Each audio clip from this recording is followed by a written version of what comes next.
놓치고 싶지 않은 나의 꿈, 나의 인생 첫 번째 시리즈 스텝 9 협력자 나를 돕는 유익한 법 성공의 열쇠 소망을 돈으로 전환시키는 데는 조직적인 노력이 필요하다. 당신 주위의 협력자들이 당신의 부를 축적시켜 줄 것이다. 부를 축적하고 성공을 이루는 데는 반드시 에너지가 필요하다. 행동을 일으키는 데 충분한 에너지가 없으면 아무리 훌륭한 계획도 쓸모없어진다. 이 단계에서는 어떻게 하면 에너지를 얻을 수 있는지 또 그 에너지를 어떻게 사용하면 되는지 설명할 것이다. 이 에너지는 조직화되어 올바른 방향을 찾는 지혜를 말한다. 즉, 여기서 말하는 에너지는 사람들의 소망을 돈이나 그 밖의 가치로 전환하는 조직적인 노력을 의미하고 있다. 조직적인 노력이란 하나의 목표를 향해 나아가는 사람들이 서로 조화를 유지하면서 협력하는 모습을 말한다. 에너지는 재산을 축적하는 데도 필요할 뿐 아니라 그 재산을 유지하는 데도 필요하다. 그러면 에너지를 얻기 위해서 어떻게 하면 되는가? 이 에너지가 조직적인 지식이라고 한다면 우선 그 지식은 어디에서 얻을 수 있는지 근원을 조사해 보자. 첫째, 무한한 지성이다. 우리는 무한한 발상, 즉 창조적인 상상력을 통해 지식을 얻는다. 첫째, 무한한 지성이다. 우리는 무한한 발상, 즉 창조적 상상력을 통해 지식을 얻는다.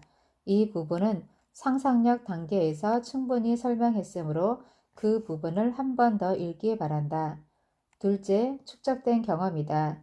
인류의 헤아릴 수 없는 경험은 기록하고 정리해서 공공도서관에 보관 중이다. 이 중에서도 중요한 것은 따로 분류하고 체계적으로 정리해 학교에서 가르치고 있다. 셋째, 실험과 연구다. 과학의 세계나 각 기업의 세계에서 밤낮으로 새로운 사실이 수집, 분류, 조직되고 있다. 과거의 경험만으로 해결되지 않을 때는 이 실험과 연구에 의지할 수밖에 없다. 여기에서도 창조적 상상력은 빈번히 사용된다. 지식은 이들 중 어느 것에서나 입수할 수 있다. 이렇게 얻은 지식은 명확한 계획으로 구성되고 행동에 옮겨져 에너지로 전환된다.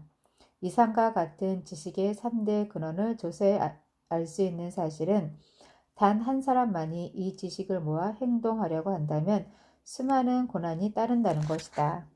이상과 같은 지식의 3대 근원을 조사해 알 수 있는 사실은 단 한 사람만이 이 지식을 모아 행동하려고 한다면 수많은 고난이 따른다는 것이다.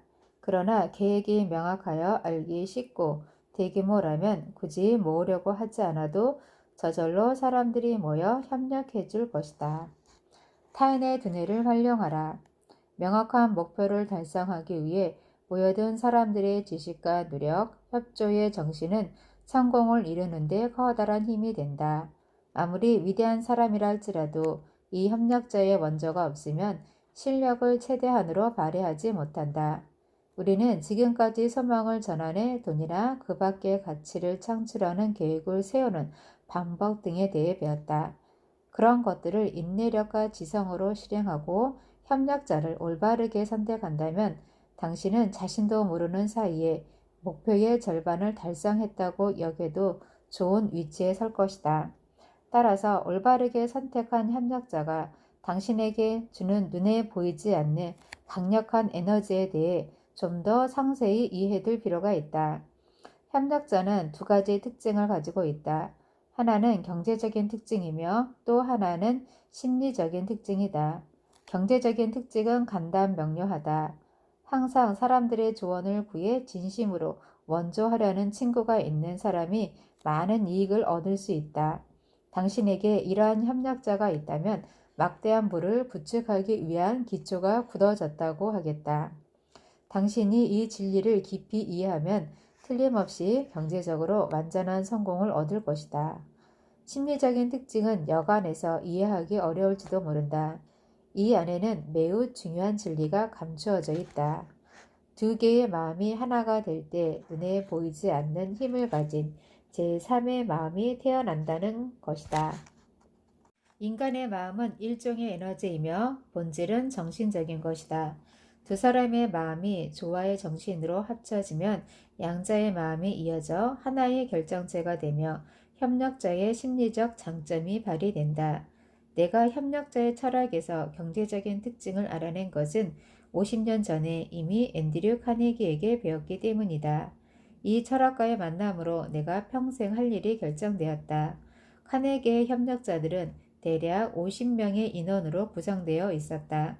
그는 협력자들과 힘을 합쳐 철강의 생산과 판매라는 최종 목표를 향해 함께 나아갔다. 그의 막대한 재산은 모두가 이 협력자들의 도움으로 만들어졌다고 할 수 있다. 과거에 막대한 부를 이룩한 사람들이나 막대하다고는 못해도 성공한 사람들을 분석해 보면 반드시 협력자의 지식을 활용했다는 사실을 알 수 있다. 성공에 영향을 줄 정도로 큰 에너지를 협력자 외에 과연 어디서 얻을 수 있을까? 인간의 두뇌는 전지에 비유할 수 있다. 인간의 두뇌는 전지에 비유할 수 있다. 한 개의 전지보다 몇 개의 전지를 연결한 쪽이 더 많은 에너지를 내듯이 인간의 두뇌라는 전지도 그것을 몇 개 더 짜 맞추면 좀 더 많은 에너지를 얻을 수 있다. 그래서 다음과 같은 중요한 공식이 성립된다. 두 개 이상의 두뇌가 조화를 이루어 협력할 때 하나의 두뇌보다 월등하고 커다란 에너지를 만들어낸다. 이것은 전지를 한 개보다 여러 개 결합하는 편이 훨씬 많은 에너지를 창출하는 원리와 같다. 이 메커니즘을 이해하면 타인의 두뇌를 능숙하게 이용하는 사람들이 협력자에게 과연 어떤 에너지를 끌어내고 있는지 그 비밀을 알아낼 것이다. 이것은 앞에서 설명한 협력자의 심리적 특징과도 맞닿는다. 즉, 몇 개의 두뇌가 결합하여 기능을 발휘할 때 이 조화된 결합으로 창조되는 에너지는 개개인의 에너지보다 더 커진다. 헨리 포드는 매우 가난하고 배운 것도 없고 세상 물정을 모르는 상태에서 사업을 시작했다. 그러나 불과 10년 만에 이 세 가지 핸디캡을 극복하고 미국 최대 부호가 되었다. 이 사실은 누구나 잘 알고 있을 것이다. 그런데 또 한 가지 알아두어야 할 것이 있다. 포드가 눈부시게 발전한 시기가 토머스 에디슨과 친구가 된 무렵부터라는 사실이다. 이것만 보아도 사람과 사람 사이에서 일어나는 마음의 교류가 성공에 얼마나 큰 영향을 미치는지 잘 알 수 있다. 한 발 더 나아가서 포드는 하베이 파이어스턴이나 루터 버뱅크, 윌리엄 버로스 등 훌륭한 인재를 만난 무렵부터 큰 성공을 거두었다. 이처럼 훌륭한 친구들과의 정신적 교류가 얼마나 큰 에너지를 만들어내는지 마음 깊이 새겨두기 바란다. 조화의 정신과 사랑으로 친분을 나누는 도중에 우리는 서로의 소질이나 습관, 사고력 등 많은 영향을 받는다. 실제로 포드는 에디슨이나 버뱅크, 버로스, 파이어스턴 등과의 사귐을 통해 그들의 지성이나 경험, 정신력 등을 흡수했다. 또한 여기에 소개한 방법대로 협력자 그룹을 결성해 계속 도움을 받았다. 이 방법은 당신도 당장 활용할 수 있다. 이역 동포를 단결시켜 강대국의 항거한 인도의 등불 마하트마 간디에 대해 잘 알고 있으리라 생각한다. 그는 어떻게 그토록 엄청난 힘을 발휘할 수 있었을까? 이 질문에는 불과 몇 마디면 답할 수 있다. 그는 단호한 목표를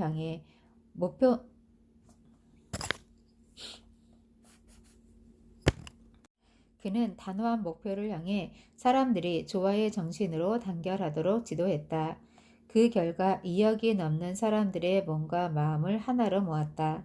간단히 말하자면 간디는 기적을 이룬 인물이라고 할 수 있다. 2억이 넘는 수의 사람들을 강제성 없이 조화의 정신만으로 서로 협력하도록 한 것이 기적이 아니고 무엇이겠는가?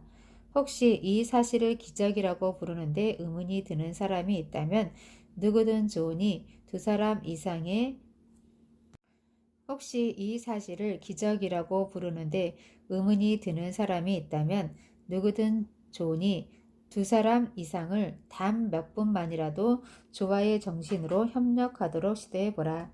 사업가라면 조와의 관계는 차치하고라도 종업원들과 함께 일하는 어려움을 동감할 것이다.